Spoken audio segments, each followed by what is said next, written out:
उसमें कुछ विभिन्न पहलुओं पर, कुछ विभिन्न बिंदुओं पर चर्चा होगी। आज बहुत सारे कलाकारों को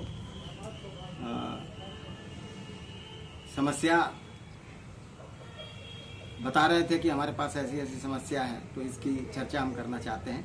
इसी मेन मुद्दों को लेकर के हमने ये बैठक रखी है और एक और कार्यक्रम हुआ था, उसकी भी समीक्षा बैठक सम्मिलित हम लोग कर रहे हैं एक साथ। इसमें कलाकारों के मानदेय के बारे में कुछ शंकाएं हैं लोगों को कि उनका एक मानदेय निश्चित किया जाए, और कुछ जो ऑर्गेनाइजर्स हैं, कुछ इवेंट के लोग हैं जिनको बहुत सारी समस्याएं हैं,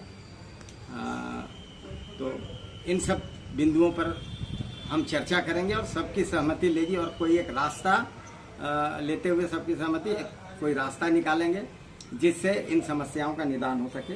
बस अभी इस मीटिंग में बैठने से पहले हम कुछ लोग चर्चा कर रहे थे कि कलाकार ही कलाकार का दमन कर रहा है, कलाकार ही कलाकार का दुश्मन है। हम कलाकारों के लिए क्या होना चाहिए और क्या नहीं होना चाहिए।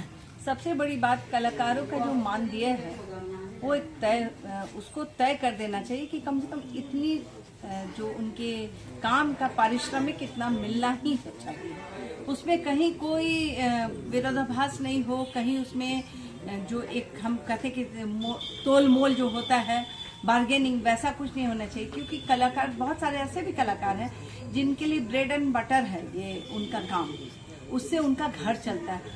अगर उनके काम का सही पारिश्रमिक नहीं मिलेगा तो वे कैसे अपने आप को, अपने परिवार को चला पाएंगे, अपने आप को वो आगे ले जा पाएंगे।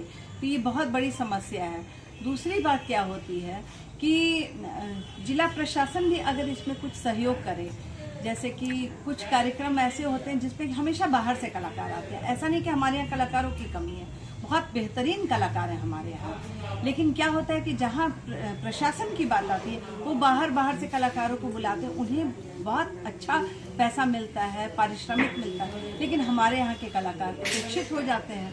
तो हमारे यहाँ के जो लोकल कलाकार हैं उन्हें सही मंच मिलना चाहिए, इसके लिए प्रशासन को ध्यान देना चाहिए।